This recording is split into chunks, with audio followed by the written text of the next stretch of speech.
welcome back to a new week of What's for Dinner. I'm really excited about these meals to share with you this week. I did want to let you guys know a little bit of some exciting news, I guess I could say. We are moving. I did already announce this on Instagram, so if you saw this on Instagram, I'm sorry, but I'm going to announce it again. But we are moving. We are going to stay in the same state of Utah, but we're going to be moving a couple hours closer to my husband's work. Currently, he's commuting 4 hours a day, and that is just unrealistic and kind of a lot of driving, so we're just going to try to be closer to his work, and I'm super excited about it. I am going to have a different kitchen, and I'm also excited to share that kitchen with you guys. But anyways, that being said, I did want to let you know that all these meals I'm going to be creating in the next couple weeks might be like super simple meals, just because I am packing so much. I am cleaning, I'm organizing and decluttering, and you know, all the stuff that goes along with moving. So I hope you guys enjoy these simple meals, and if you are new here, I'd love to have you over at my channel, so go ahead and subscribe down below the video. But let's get on to this What's for Dinner. To get this week kicked off, we made loaded burritos. This one is actually an Instant Pot recipe, so into my Instant Pot, I'm just adding my 2 chicken breasts. You could also use a crock pot for this recipe, just adjust the cooking times. So I'm just adding in about a teaspoon of taco seasoning, followed by about a cup of your choice of salsa. I'm just using this salsa. I also added in about 1/4 a cup of water, and then I put the lid on, set it to sealing, and let it cook.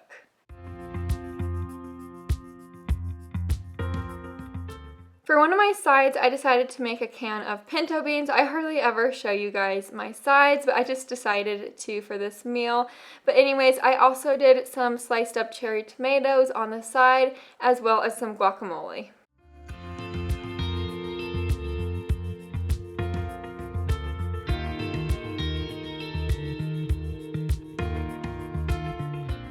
This is kind of the way I cheat on making some guacamole. So into the little bowl that I have my avocados, I just add a little bit of garlic salt followed by lemon juice and then mash it up. And that's seriously all I do to make my guacamole. I know it kind of is cheating, but it's so yummy, and I do suggest trying it like that. Once my chicken was through cooking in the Instant Pot, I just shredded it up with my little shredder gadget right here, and then I served it up.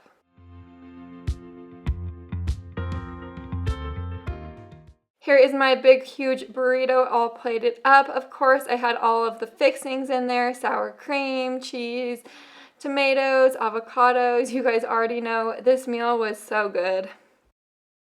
For this night's dinner, we made some lemon butter chicken, and yes, I have made this recipe on my channel before, but it is seriously that good. I just served it alongside of some mashed potatoes, so that is what I'm making right now.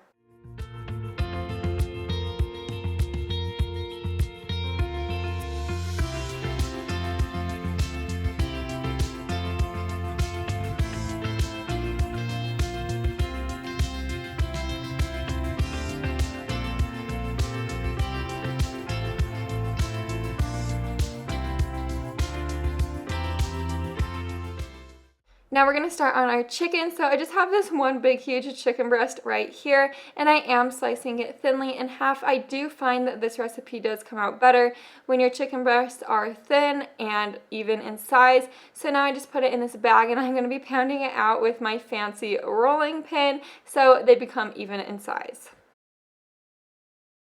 Over to a separate plate, I'm just pouring out about 1/3 cup of some all-purpose flour, and then I'm going to be coating the chicken in that, and I'm also going to be sprinkling a little bit of some salt and pepper on each of the chicken breasts on each side.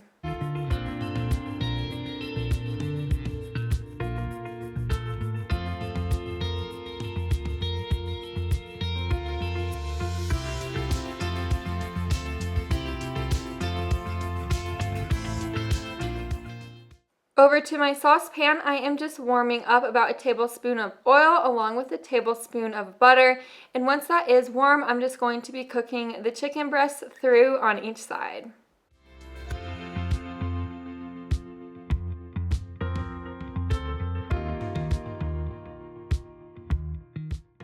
Once my chicken has reached the internal temperature of 165 degrees in the center, I just took it off and put it on a separate plate, and then I'm going to start working on the sauce. So to that same pan, I'm just squeezing in about 3 garlic cloves, followed by about a tablespoon of butter, and then I just let that garlic get nice and fragrant. At this point, I'm going to be adding in our half a cup of some chicken broth along with a lemon. So I'm just going to be squeezing this lemon in right now.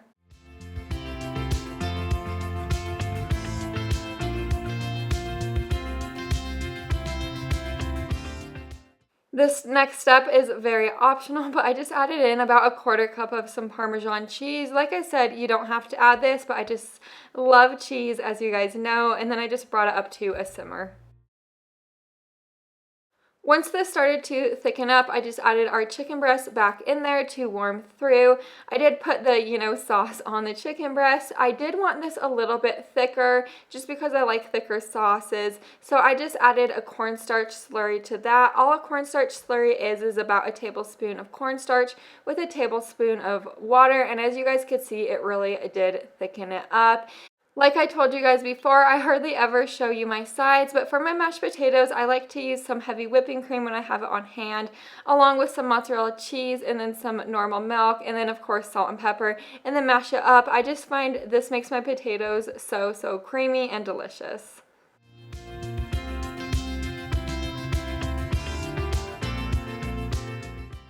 Here is my plate all plated up. This meal comes out perfect every single time. Even my daughter Brinley loves this one, so it is a hit in my home. Of course, I just served it alongside of a side salad, and this was good. For this night's dinner, we made some sour cream noodle bake. It might look funny, but you guys gotta trust me on this one. So into my saucepan, I am just cooking up about a pound of some ground beef. Back here in my pot, I just added in about 8 ounces of some egg noodles and boiled them up. Now that my ground beef is all cooked up and I drained the grease, I'm just going to be adding in one 15-ounce can of tomato sauce along with one 8-ounce can of tomato sauce, and I just stirred this all together and let it come up to a simmer. I also added in about a half a teaspoon of salt and a half a teaspoon of some black pepper. This one is actually a Pioneer Woman recipe, so of course you guys already know it came out delicious.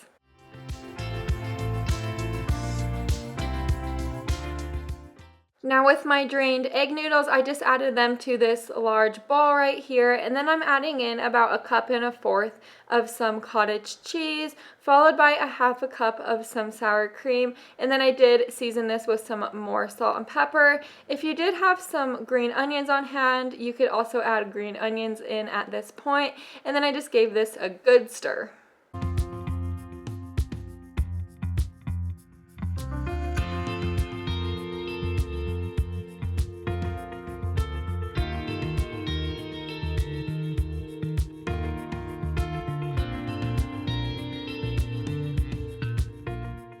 Over to my 9x13 baking dish, I just added that creamy, cheesy mixture in there. I just spread it out as even as I could. And then right on top of that, I added our saucy hamburger mixture to that. And then I kind of incorporated these two mixtures together. And then of course, you guys already know I'm going to put some sharp cheddar cheese on top. So I added about 1.5 cups of some sharp cheddar cheese, then tossed it into the oven.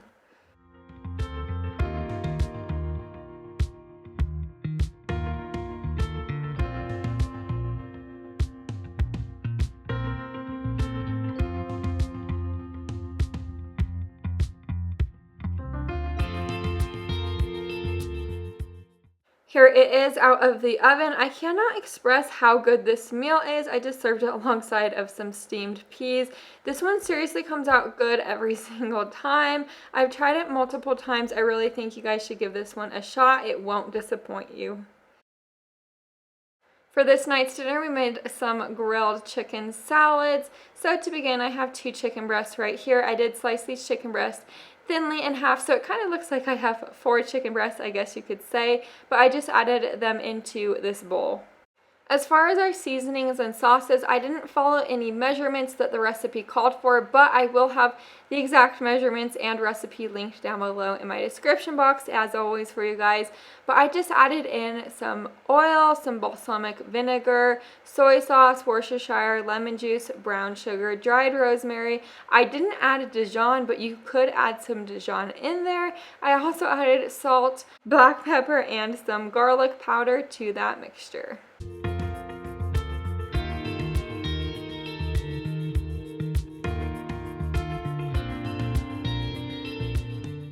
I just stirred it all around together to the best that I could, and then I put some ceiling wrap on top of that and put it in my refrigerator for about 4 hours so the marinade gets all up in the chicken.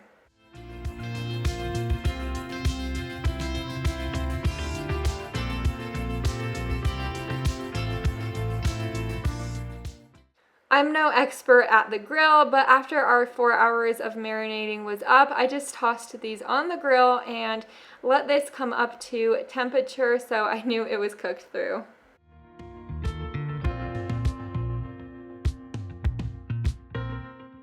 Moving over to our semi-homemade ranch, I guess you could say. So into my bowl, I am just adding about a half a cup of mayonnaise and then a half a cup of milk and then a tablespoon and a half of some Hidden Valley ranch mix right here.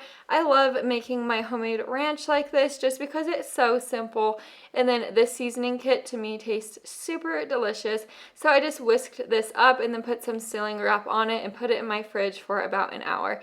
I also added a little bit of some dill weed just for some added flavor.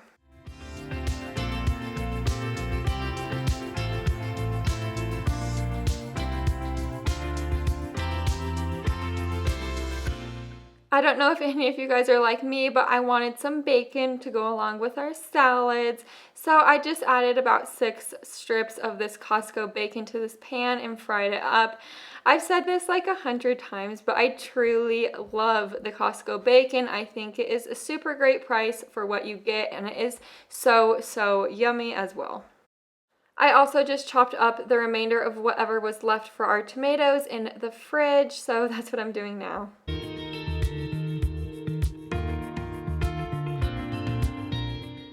Here's what our chicken looks like off the grill. I tried to cut it up as fancy as I could, but I'm not the fanciest person in the world, and you know that. So I just chopped this chicken up. To assemble our salads, it is mainly iceberg lettuce, but I had the smallest amount of spring mix salad mix left, so I just added that in. And then of course, you guys know, the tomatoes, the cheese, the croutons, and then the chicken, and then of course the bacon. That's what really kicked this salad up a notch in my opinion.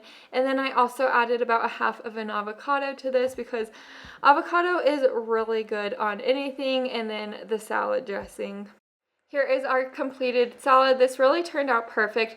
That grilled chicken was spot on. That flavoring was so delicious on it. And the salad, of course, was good. I loved it. That homemade ranch wins every time. For this meal, we made some low-carb zucchini boats, and in my opinion, this is a must-try recipe. To begin this recipe, I have 4 zucchinis right here, and then I'm just going to be washing them really good in my sink. And then from there, you're just going to be chopping off the heads of each of these zucchinis. Now down the center, you guys are just going to be chopping these in half, just like this. And then from here, you're going to be kind of like gutting these zucchinis, I guess you could say. Kind of like this. You're going to be taking out the centers to the best of your ability. Don't worry, I did not waste the centers. I did use the center of these zucchinis for a different meal.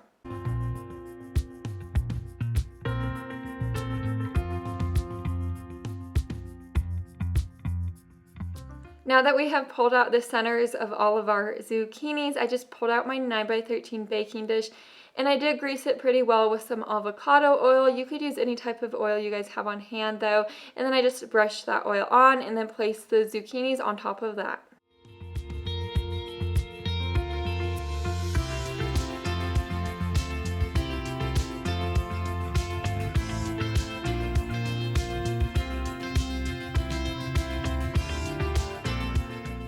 To work on our meat sauce, this recipe called for ground chicken. I just thought ground sausage would taste a lot better, so I just added in my pound of ground sausage and I just broke it up and cooked that completely through. Now that our sausage is cooked through and I drained out all the grease, I'm just going to be adding in 2 cups of my marinara sauce. This is the marinara sauce I chose to use, but you could use any type of marinara sauce you guys want. This recipe said you could also use tomato sauce. I just don't think tomato sauce would give enough flavor, so I do suggest using marinara. I just sprinkled on a little bit of some garlic powder and some salt and pepper. I stirred this together until it came up to a simmer, and I let it simmer for about 5 minutes. Now that this was finished simmering, I added in my cup of mozzarella cheese along with my half a cup of Parmesan cheese. Then I just stirred this together and let that cheese melt down.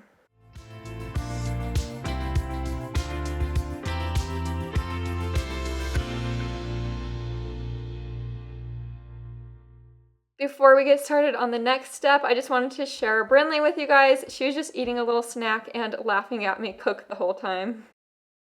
To begin assembling our boats, I put some of the saucy meaty mixture in each of the boats. I tried to do it as even as possible just because you guys already know you don't want one boat to have more meat and sauce than another boat.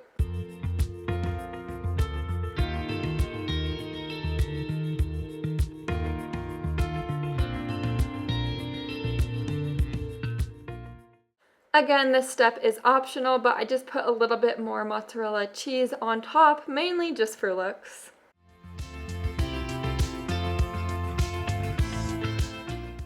Here these are out of the oven. I can't even begin to tell you guys how good they were. I was kind of skeptical about this recipe at first because I was like, is the zucchini actually going to get totally cooked through? How is it going to taste?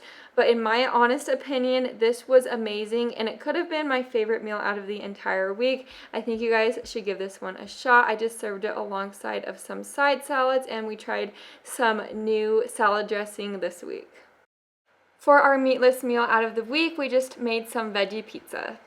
We're going to go ahead and start on the dough first for the pizza. So into my electric mixer, I just added in 1 cup of some all-purpose flour. You do need self-rising flour for this recipe. I just simply don't have that, so I added in 2 teaspoons of baking powder to make up for that. Now at this point, you're just going to be adding in 1 cup of plain Greek yogurt. Of course, I accidentally bought plain normal yogurt when I was at the store, and I was just so mad at myself at this point. But anyways, I still tried to make do with what I had, and it did still turn out great. But anyways, if you do go to make this recipe, do make sure you buy Greek yogurt instead of plain yogurt. I just had to add some extra flour in and a little bit of salt just because of my simple mistake. One last thing I'll mention about this dough is just add some more flour or some more Greek yogurt until you make it into a dough looking like this. This should be the consistency you guys want it. So onto my floured surface, I just brought this dough and I'm just going to be rolling it out into my pizza shape.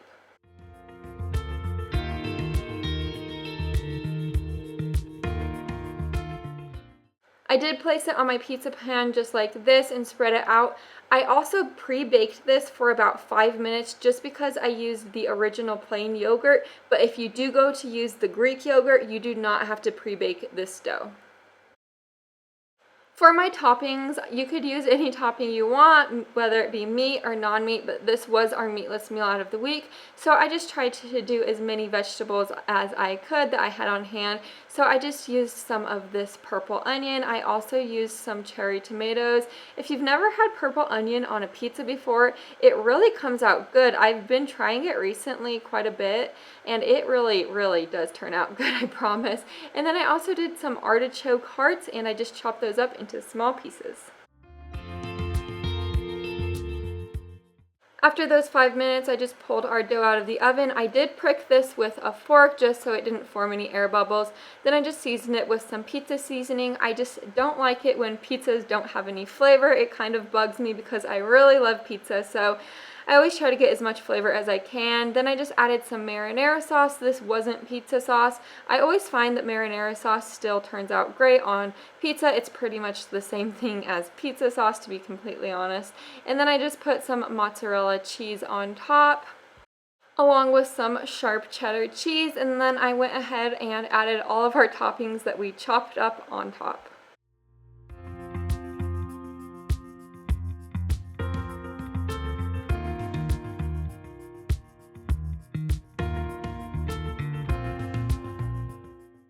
I just sprinkled some Parmesan cheese on top, and then of course some more pizza seasoning, and then tossed this into my preheated oven to 400 degrees for about 15 minutes. Here is my pizza out of the oven. Despite the little hiccup I had with the original plain yogurt, other than the Greek yogurt, this still turned out amazing, and it tasted so good to me. I just served it alongside of some ranch to dip it in, and I thought this was going to be a fail, but it honestly turned out to be one of my favorite meals out of the entire week. And that is a wrap of this week's What's for Dinner. I hope you guys got plenty of meal inspiration from it. Like I said before, I can't wait to share my new kitchen with you guys and bring you along with us while we move. And if you are new here, I'd love to have you over at my channel, so go ahead and subscribe down below the video. But I'll see you guys in the next one. Bye for now.